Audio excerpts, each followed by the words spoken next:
Hi, yesterday I received a message from one of my viewers asking me how can I learn algorithms. So learning algorithms, it's not complicated as it sounds. Okay? It's just the misunderstanding about algorithms make someone think, okay, it's complicated. That is not the case. Basically, algorithm is any executable code. Is it that simple? Yes, it's that simple. It's any executable code. If you are writing code to print from 1 to 100, it's an algorithm, okay? But it is just because we think it have to be complicated, and it is just for those very smart top coders. That's not the case at all. And if you are a software engineer, most probably every day you write algorithm. Okay, every day you write algorithm. Any statement, any code you write, it's an algorithm. But the field itself to design algorithm and have this complicated type of algorithms which involve maybe math or physics, this is a field by itself, and mostly it's a research field. I have been working for 15 years, and it is rarely I had a task to really design and build an algorithm and optimized algorithm. It's not a common use case. Okay, maybe if you are in the research field, or this is what you are doing every day. And if it is what you are doing every day, don't worry. By the time you'll have the experience, it's career by itself. So, how do I learn algorithm? What is the journey to learn algorithm? That's a good question. So, how do I start? First, you have to start by basic programming concepts. Very basic programming concept. There is 5 basic programming concepts you have to learn. First, you have to learn how to write a statement. A statement. What is a statement? I'll give example, and most commonly, it is about defining a variable. X equal 10. This is a statement. Most of the time, you will not use other statements at the beginning at least. But there are other, for example, continue or break. It's a statement, okay, but it's doing some other or serving some other purposes.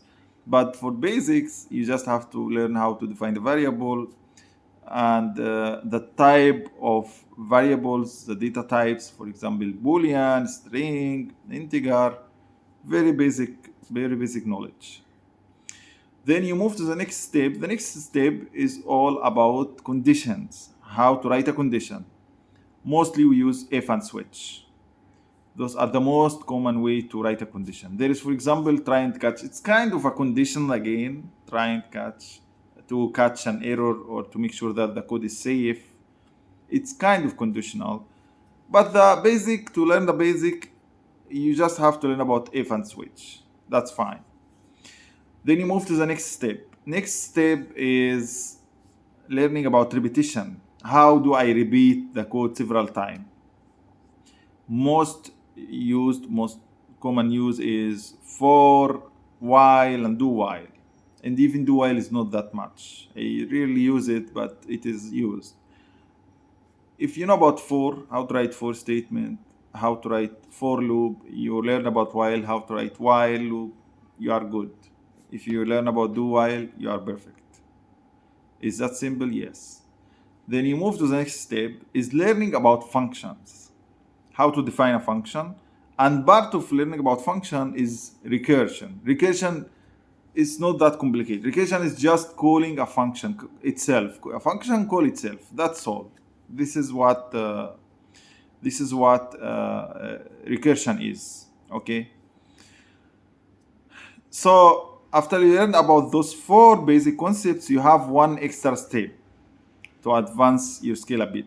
It's learning about classes. Okay, what is a class? Class, it's a collection of variables and functions together. This is what a class is. And some classes have only variables, like data class, or they call it Bujo, or they have operations like utilities. Utility class, it is just having operation, doesn't have data, or doesn't have variables. Okay, variable is a data. It is just storing a data. It's a variable. Okay, it's not complicated concept. A data, you store the data, you define it, you have a reference for the data, they call it a variable. Okay. Then what is next after I learned those basic programming concepts? You move to learn about the data structure. And you will not learn about all the data structure. It's a bunch of data structure. You will only learn about the most common used data structure. Before we know about what is the most common used data structure, what is a data structure? This is a very important again, so that we don't have a misunderstanding and we think it's complicated. Data structure is basically a collection of variables, and the difference between one another, it's how we store the variables, how we retrieve the variables. That's all. How we store a bunch of strings together, how we retrieve those strings. Okay. So if you know how to store, how to retrieve, and how the data are collected together, you are done. Let's take example of the basic data structure array. What do I know? I need to learn about array. First, I learned how to store data on array. That's one step. How to retrieve data from array. That's another step. That's all what you need to do. Okay. You have to learn about how it look like, how the array look like. It's a series of data collecting together, then how to store it and retrieve it, and you are good. So what are the basic data structure I need to learn about, or the most common used data structure? There are 10.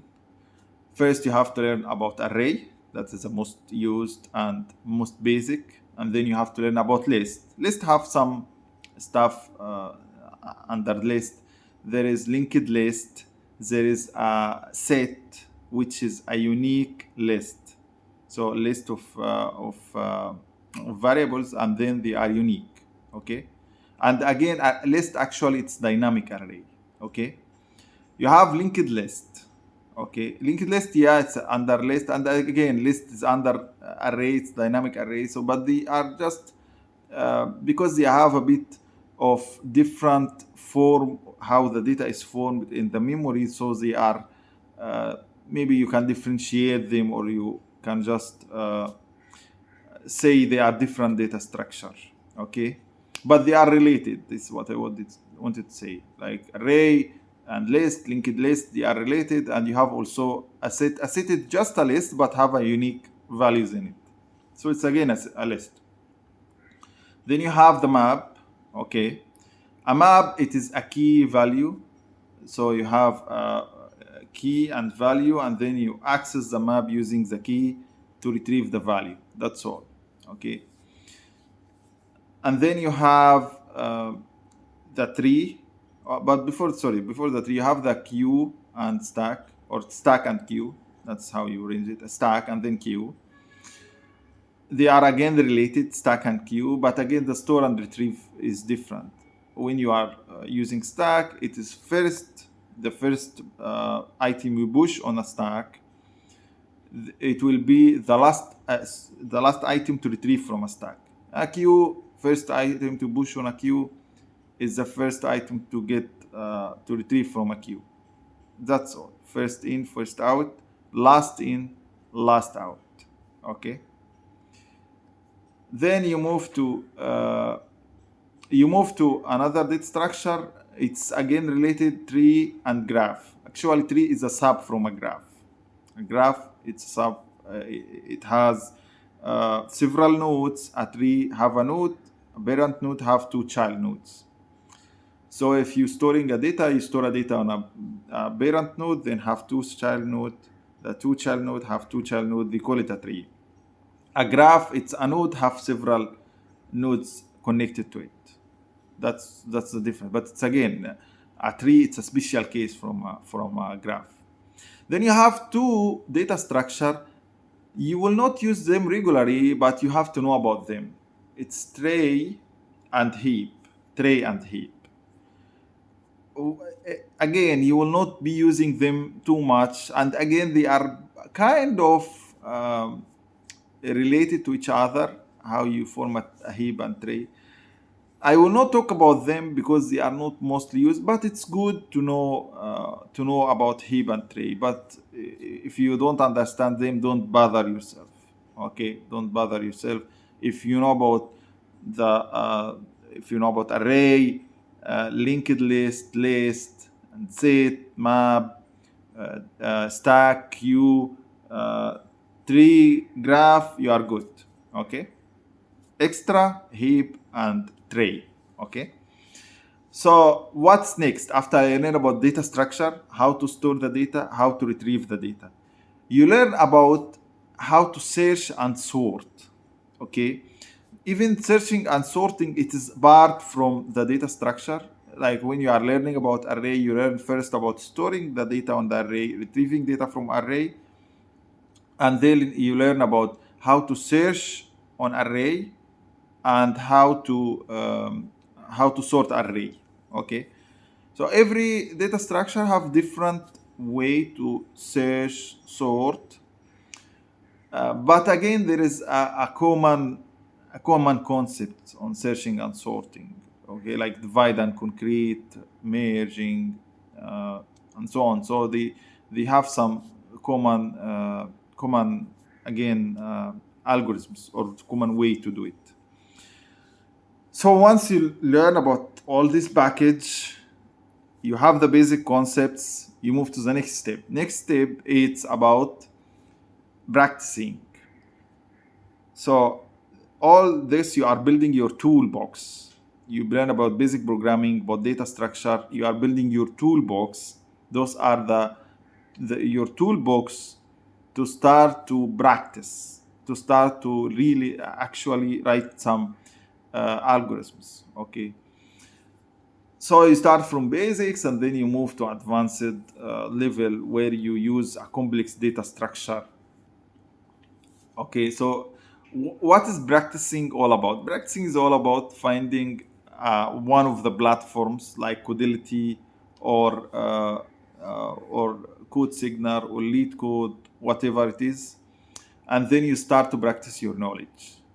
Maybe you can come up with, you can buy some books, but personally I prefer go through those platforms because they give you some more advantage that you write code on the screen and you run it, you see the test cases, so it's much better than having a book and writing the code by itself.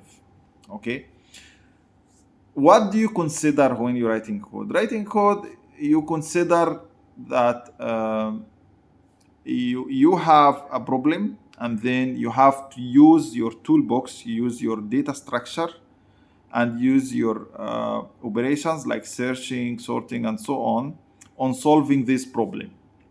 Okay, if you have the basic knowledge, you will be able to solve the problem. It's not that complicated, and when you start the problem, you don't have to make it optimized. You don't have to come up with optimized solution. Make a basic solution. For example, use for loop, very basic solution. Use if statement, very basic solution. Use a basic data structure, map or queue, whatever. Don't come up with custom data structure unless you need to write one. Okay, it's very just if you take it in this way that I don't need to optimize the algorithm, I just need to write and make the code working. You are in the first stage. This is more than even 50% of what you need. Then the extra step is to make the algorithm a bit optimized. Okay, a bit optimized. So if you have if you go through all this journey, you are fine to pass more than, I will say, 80-90% of the coding interview you will have. Is it that simple? Yes. If you understand your toolbox, you know them well, and you have you had practiced well, you are good to pass most of the interviews. Most of the interviews I have, they only use those toolboxes. You only need those toolboxes, and you don't have to learn any extra knowledge. You have to not to gain any extra knowledge. Okay. There is one extra step you can take if you are applying for big companies like Amazon, um, Facebook, Google, you might take one extra step. The one extra step is learn about dynamic programming and a little bit of math algorithms or math problems. Or a bit, there are some extra tricks you can use to optimize the algorithm. You can learn about them. Okay. But basically, if you know about dynamic programming, you are far away more advanced than the average people, the average guys who take the interview. Okay. Me personally, I don't have that advanced level of like knowing all the techniques and so on, and I pass most of the interviews I take. Okay. So if you have the basic knowledge, you are fine. You have the confidence to pass them. And across 15 years, I have almost take an interview every week, almost every week on average. And I rarely have a problem which ask me about dynamic programming, or I need really to have that advanced optimization on algorithms. Only in the big techs. Only in the big techs. Medium to small, they don't have that much, they don't have that much high expectations. Okay. So last question to ask, how long it will take to go through this whole journey? To go through this whole journey, it might take from 6 to 1 year, 6 months to 1 year. Okay. I'm sorry, not 6 years, but I mean 6 months to 1 year. Okay. Is this too much? No, it's not too much. Learn from 6 months to 1 year. It is average duration to learn about basic programming, to learn about algorithms, data structure. You will not need less than that and more than that. Okay, around 1 year is fine. But you might already know about basic programming. You know what is for loop, if loop, so this will shorten the time. You might already know about what's array, what's map, how to save on array, retrieve from array or map. Then this will shorten the time. You might just jump directly to do some or practice some algorithms and know about some common algorithms techniques. Okay, that's fine. Okay, so if you take the full course, it's around 6 to 1 year. If you already know some stuff, might shorten for you the time. I think I cover everything. I hope I don't forget something. But if you go through this whole journey, I guarantee you that you will pass most of the interviews. And please don't think about optimization that much. When you are practicing, you will learn more about, even I did not mention the optimization techniques. When you are practicing, you will learn more about the optimizations and so on. So you will have the knowledge and experience. But I haven't go through like what are the optimizations techniques, but you will know about them when you are practicing. Okay, I did not mention everything. This is just a quick tips, and I'm just going through the journey just quick. Okay, there is a lot of details involved. I hope this is useful. I'm sorry the video is a bit long, but I'm trying to give as much details as I can. This is, as I said, 6 months to 1 year effort, so I can't just collect it on few minutes.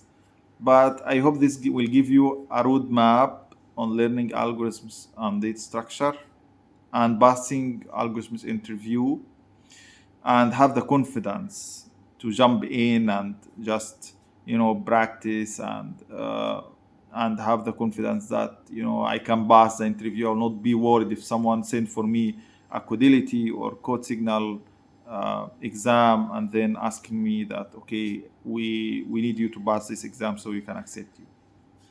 I'll see you tomorrow.